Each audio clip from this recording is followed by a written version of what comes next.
Filters are the second tab in the Modify Report area under the Customize Report button. The way to use this window is to select the field in the filter window that you want to key on in terms of specifying what aspects of the field selected you want to limit your report information to providing. For example, continuing with the profit and loss report from the last session, if we just wanted the profit and loss to include revenues and expenses for service item activity, we could select the item field, and then in the drop-down selection window we could select all services.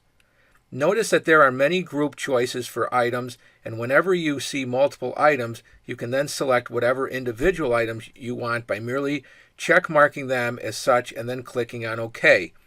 Every time you select a filter, your choice appears in the window to the right, so you can see at a glance what filter fields you choose and what you set your criteria to.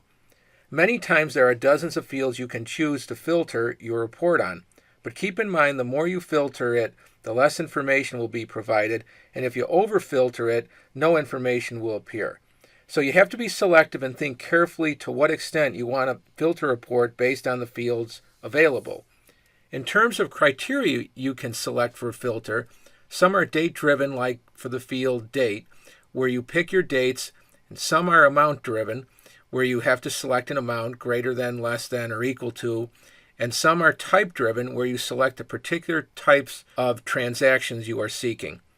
In previous lessons covering vendors and customers and inventory, you learned how to create custom fields, which when created are typically available for filtering purposes as well. This option provides an additional layer of customization that makes filtering even more powerful in QuickBooks. Like other areas in reporting, using filters effectively is many times a trial and error process that takes a few tries to get it right. Probably the most important factor in using filters correctly is making sure you accurately define what it is you are looking for in your report.